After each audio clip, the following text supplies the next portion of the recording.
Hey everybody! Did you hear that early action has been canceled by a prominent Ivy League college and more may be following?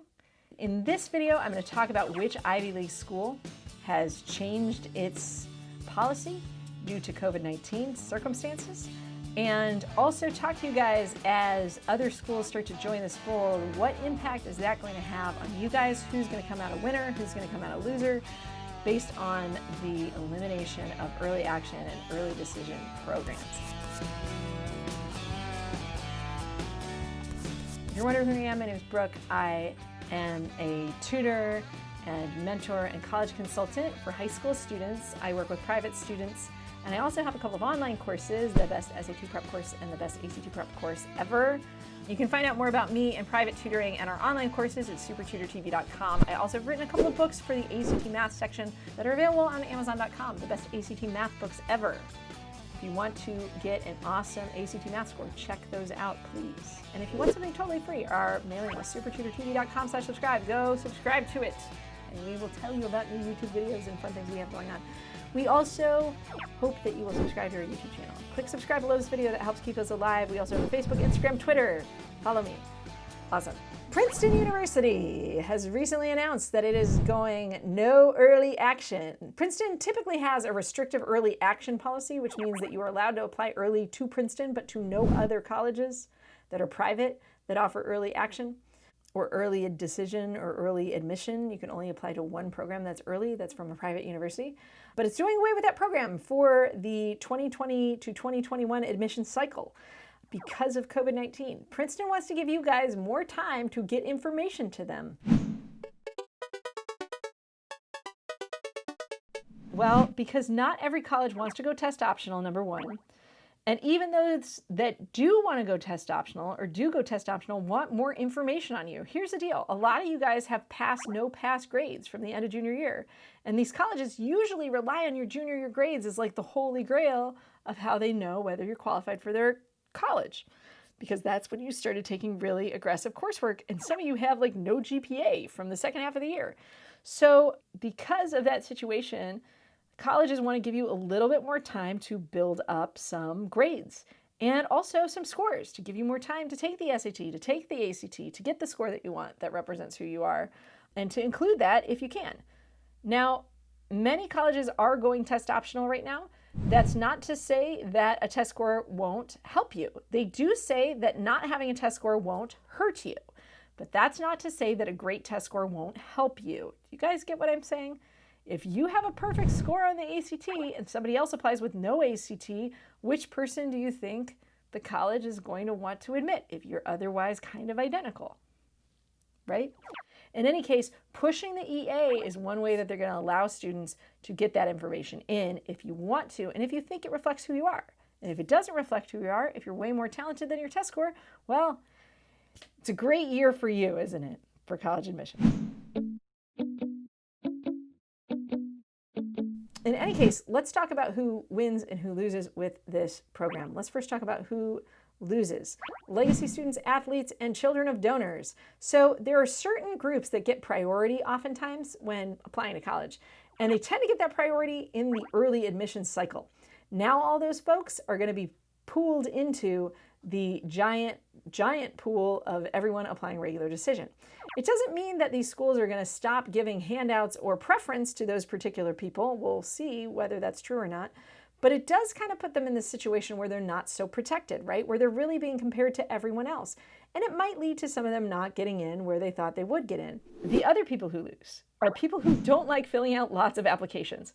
So I know a lot of students who apply early to colleges because they want to just get into one, right? It used to be that if you applied smartly to early schools, you could do so in a manner so that you could cut down on the number of schools that you have to apply to later in the case that you don't get in, or hopefully get in somewhere and then you're done writing applications, right? But if you don't have ED or restrictive early action, a lot of students aren't going to be able to get away with only writing one college application. All of you are going to have to write more than one, to at least to any schools that don't have programs like that. So the more colleges that take away that opportunity, those students are going to lose out because they're going to have to fill out more applications, because they have to have not only reach schools, they're going to have to apply to safeties. They're going to really have to diversify the schools they apply to make sure that they've covered all their bases and they don't end up high and dry.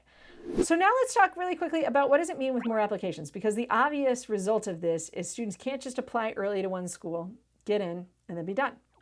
Nor can they necessarily apply early to all their safety schools, depending on what those schools adopt, if they adopt later calendars. So what that means is students are going to be applying to more schools in general because they have no sort of early ticket to go on. And all those kids who would have been sort of out of the game early and not submitting applications, all of them are going to submit applications to a bunch of places now. So we're going to see an increase in application numbers.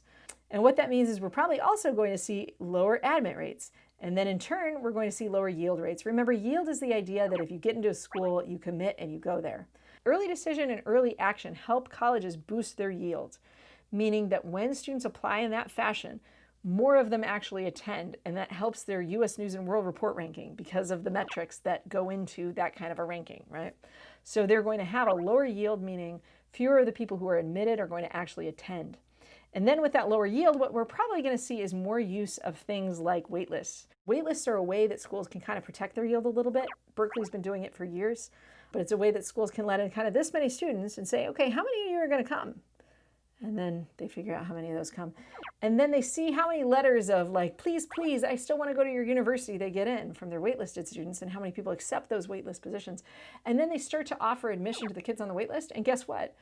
As they offer them to kids on the waitlist who've accepted the waitlist position and haven't withdrawn it, there's almost a guarantee, there's probably an 80-90% chance that kid will come off the waitlist and come to their college, as long as they didn't get some better waitlist offer, right? And so they can get really good yield off of any waitlist admits. And so that's a way that they might be able to preserve their yield after the first run. So I would predict that we're going to see a lot of waitlist utilization in the next year or so as this COVID stuff plays out, because of this getting rid of early action or getting rid of early decision kind of stuff. So who wins in this scenario? Who are the winners when we get rid of EA and ED?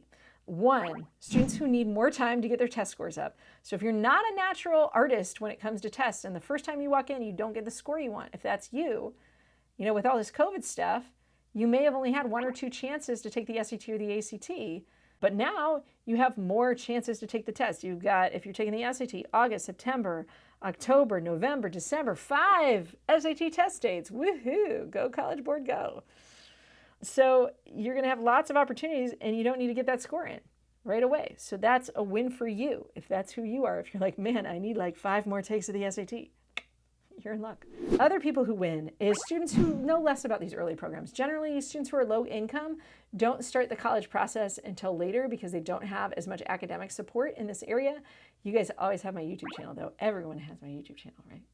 But you might not have college counselors at your high school who are like breathing down your neck telling you to write a sample college application essay May of your junior year, like some kids at private schools do.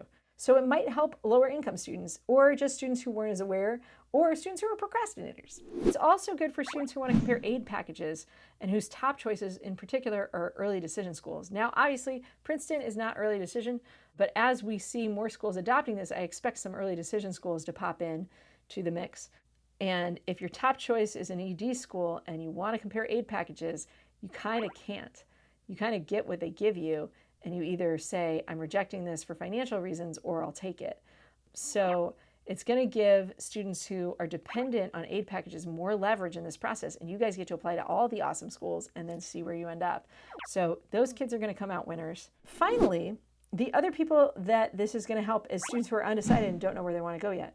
While it's going to potentially hurt those students who know this is my dream school and they want to tell their dream school, you're my dream school, so they have a slightly better edge of getting in by using these tools like early action. Those who have no idea where they want to get in and it's stressful to even think about early action, well, you don't have to worry anymore because it's not a thing at some of these colleges. So that's who it helps. That's who it hurts. I hope you guys found this video helpful. If so, please give it a thumbs up. Subscribe to our channel if you haven't yet. And thanks for joining us. I will see you guys next time. Ciao, ciao.